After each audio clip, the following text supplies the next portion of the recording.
Oh Lord, it's nice to be here with you, Mr. O'Brien. Today is a beautiful spring day in New York. How are you? It's a wonderful day, Faith. The nipples are out and the flowers are in bloom. Yes, when there's just enough sun, the girls can put on tank tops and then their little friend. Everything we thought we knew would change after what they found in his brain. Robin Williams was born in Chicago on July 21, 1951, at St. Luke's Hospital. His life looked great at first glance. His mother, Laurie, used to be a model, and his father, Robert Williams, was a boss at Ford Motor Company. Their house was big, they had a lot of money, and their kids had everything they could want. Robin's world was cold, though. His father was always traveling for work, and his mother, who was nice but kept to herself, kept things official instead of casual. Hugs were not common. You had to work for love. Robin learned very quickly that he had to put on a show to get attention. Be funny and striking. It wasn't enough for him to be himself. He would always remember that lesson. When I was 12, my family moved into a huge house in Bloomfield Hills, Michigan, with 40 rooms. It was very big, very fancy, and incredibly lonely.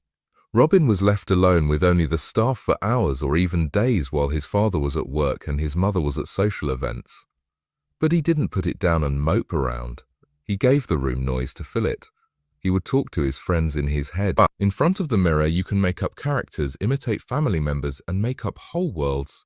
The house turned into his own theater. Every room was a stage, every sound, a joke ending. Robin was giving a show for ghosts inside while most kids played outside. In that quiet house, where no one told him what was funny or not, he began to be funny. He learned it on his own, but school didn't help. Robin didn't fit in because he was short, fat, and wore glasses. Bullies made his life awful. They made fun of him, stole from him, and hit him. He got home with clothes that were torn and a hurt pride. After that, something changed. He saw that they would back off if he made them laugh. He leant into it when they stopped hitting. With a quick joke here and an impression there, he gained power all of a sudden. He used laughter as a shield. Not only did it keep him safe, it also gave him power. He felt safer when he made other people laugh. He relied on being funny more and more as people told him they liked it, until it was the only way he knew how to show himself. There was more than one reason why Robin has funny bones. His mother gave them to him. Laurie Williams was quick on her feet, had great one-liners, and could end an argument with a sarcastic look. He learned her rhythms, pauses, and how she could make people laugh without raising her voice. But he also saw something more sinister. His mother seemed to sparkle only when he was on stage. Robin would lose her smile if he stopped being funny, so he learned how to keep the show going. Know your target at all times. Read the room and be the kind of person who gets praise. He was good at it, which would make him famous, but it also made him afraid of quiet. Everything changed when he turned 16. Robin began going to Redwood High School after his family moved to Tiburon, California. That's where he met James Dunn, the acting teacher. Dunn saw potential that no one else did. After years of self-defense, Robin joined the theater department and came to life right away. In this case, his voices and personalities weren't strange. They were praised. He could finally use the confusion in his mind to make something real. His friends were shocked by how powerful he was. It seemed like he would change into a shy British butler at any time. Every prompt made into a show by one person, Robin didn't feel alone for the first time. He felt like someone saw him. By his senior year, he was the theatre club, not just a member of it. He was ready for a bigger role. Robin made a big move in 1973 when he got into Juilliard, which is one of the best art schools in the world. He was one of only 2 students that year to get into their top acting program. Christopher Reeve was the other one, but there was a cost to the fame. Juilliard taught strict traditional acting, including Shakespeare, breathing exercises, and how to behave on stage. Robin had a lot of thoughts and feelings all at once. He didn't want to do what the rules said. He meant to tear them up. While others read lines, he broke out into improvised speech. The school liked how smart he was but didn't know what to do with him. He was done after 3 years. 1976, he quit school. Everyone was shocked. Giving up on Juilliard was like leaving the Olympics in the middle of the competition. But Robin said that staying would have killed him. He didn't need custom, He needed freedom.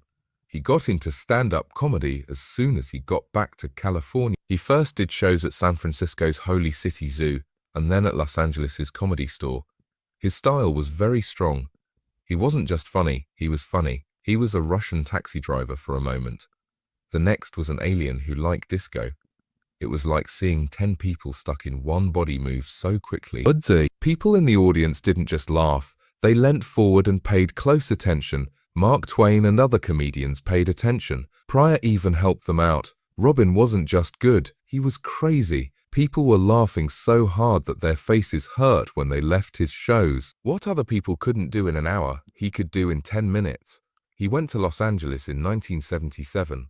He began doing shows at the Comedy Store on Sunset Strip on a daily basis. There, TV directors looked for new talent. That's where Garry Marshall found him. Marshall was already making hits by making shows like Happy Days. He saw Robin act one night and knew right away that this guy wasn't just funny, he was unique, so they cast him. Robin Williams' meteoric rise to fame started with what looked like a last-ditch effort to be creative on Happy Days. 1977. After seeing Star Wars, Garry Marshall's 8-year-old son Scott suggested adding a spaceman to the show. The writers didn't like it. To choose who would write the stupid alien episode, they even drew lots. But on February 28, 1978, that strange thought became my favorite Orkin. It was only meant to be a dream for Richie Cunningham. Then Robin Williams showed up to try out. He sat down backwards when told to. Marshall said that he was the only stranger who tried out. That one moment changed everything about TV. People went crazy. Because so many people liked it, ABC changed the show to take out the dream part and make it seem more real. After just one show, there was a whole new thing. Early that year, Mork and Mindy came out and it blew up. No one saw it coming.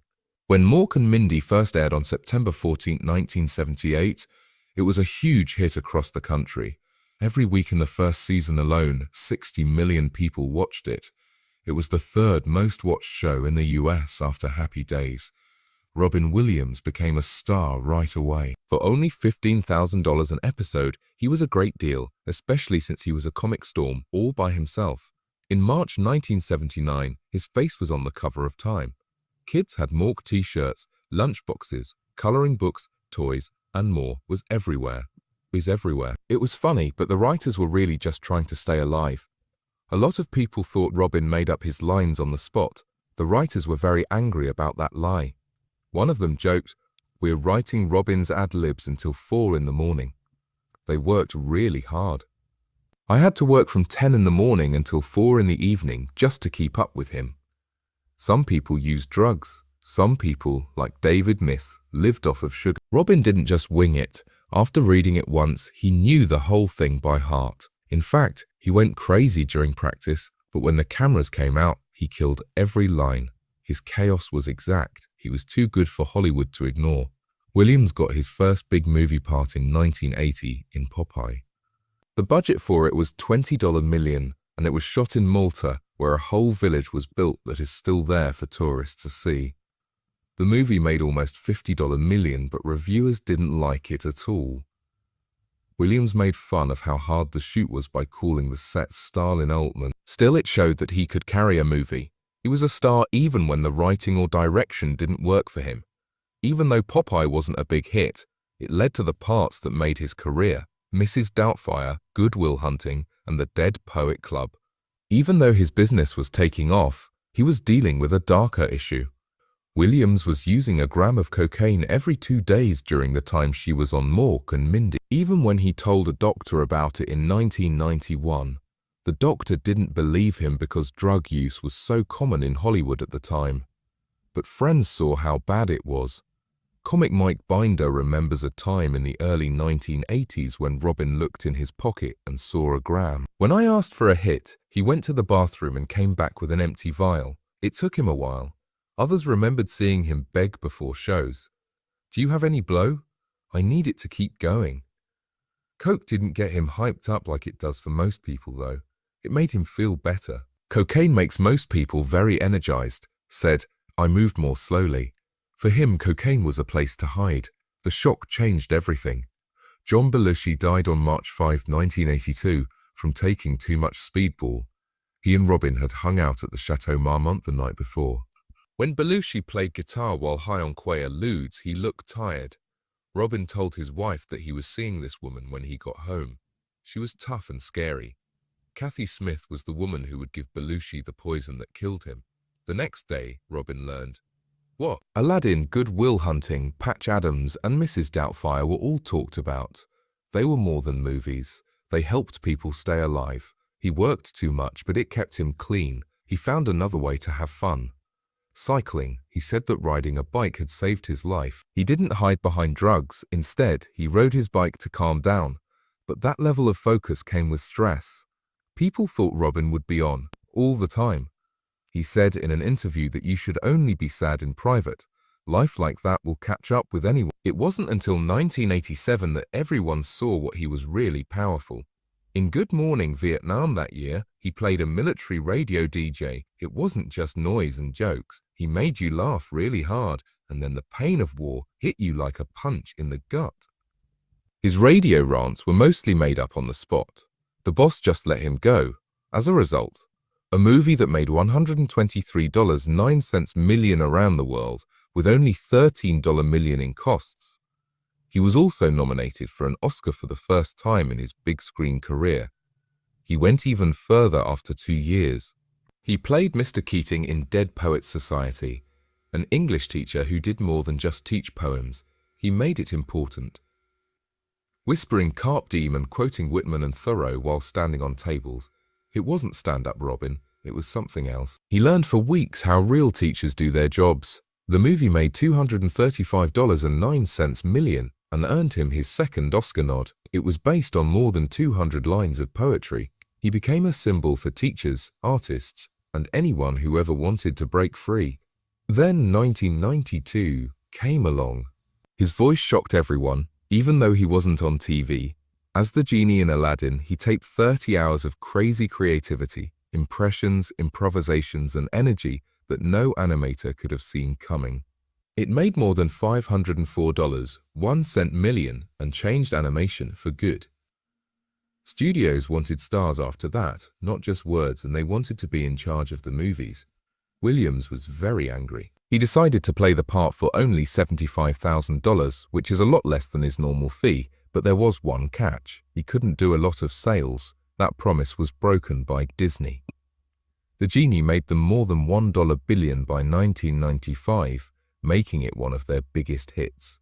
Williams will never forget it. He put on a dress, wig, and a thick British voice in 1993. Also, Mrs. Doubtfire did really well at the box office. $441.05 million around the world, making it the second most successful movie of the year. It took Williams 4.5 hours of sitting in a makeup chair every day to get ready to play Euphegenia Doubtfire. He did more than act, he changed. He watched old women in shops, took voice lessons, and made up lines on the spot take after take. It took him 15 tries to get right in a dinner scene because he kept making up new lines on the spot. It wasn't just amusing, it had latex, laughs, love, loss, children, and pain. However, charity hunting was the hardest thing to do. In 1997, he played Sean Maguire, a quiet, sad therapist who helped a genius who had died. There were no sounds or fireworks. It was very quiet. That "it's not your fault" scene was made up on the spot, and it made people cry. The same way it broke Matt Damon on set. Williams finally won an Oscar this time, instead of just being nominated. March 23, 1998, his name was called out, and he went on stage. "Thank you, Ben and Matt. I still need to see some ID." Then they left. He was at the top of his game, but success hides bad things. In 2003, while shooting in a remote part of Alaska, he broke down because he was alone, cold and scared. How he put it was that. He said it wasn't the end of the world, but you could see it. He went into a store and saw a bottle of Jack Daniels. His lower power told him, "Just a taste." I had been sober for 20 years before that one sip. He hadn't used drugs since 1982. It was gone now. After that, they drank in secret for 3 years. Even though he kept working and acting, he was falling apart on the inside. He said later that he knew in the first week that it was bad. Laughed. Not really. He said it was awful to spend those 3 years. He could not stop. In 2006, his family finally did something about it, with a choice. In the end, William's son Zach said that he went to Hazelden, a top Oregon rehab center, spent 2 months there, faced the truth, and then promised to go to our meetings every week.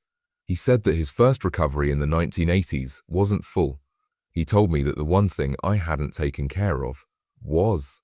but the bills were forcing him to get divorced even as he tried to stay sober. Huge settlements. A few news sources said he lost $20 to $30 million. His first wife, Valerie Velarde, got $50,000 every month for life. Just in 1989, she got more than $500,000 in money. It was even worse with his second marriage. In 2008, just 2 years after he got clean, Marcia Garces broke up with him. It was because of the stress of his drug use. Williams tried to laugh even though it hurt. He once said that the word alimony comes from the Latin word for to rip a man's genitalia out through his wallet. The money ran out in the end. In 2012, he put his 53-acre, 6-month Napa Valley home on the market. Spent $35 million on Villa Sorriso. It had everything.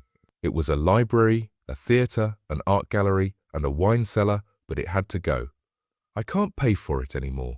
He told Parade magazine that he had made more than $130 million in his business, but he was cutting back to stay alive.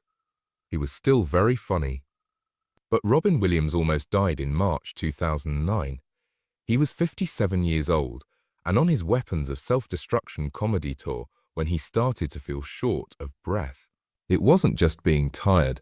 His heart was found by doctors, was not working, had to have open heart surgery, which was very dangerous.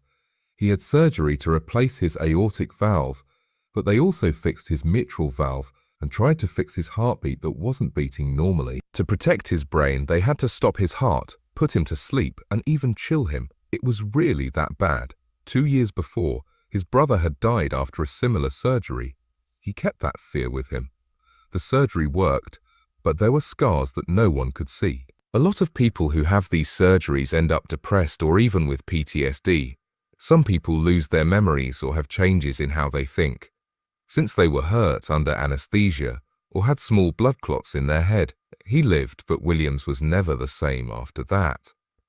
After 4 years, he tried to get back into TV with a show called The Crazy Ones. It got off to a good start in 2013. He was in the movie with Sarah Michelle Gellar, and the ads were all over the place. The magic didn't last long though. People stopped watching, and by May 2014, the show was over after only 22 episodes. Williams was hurt badly by that. He thought he had failed.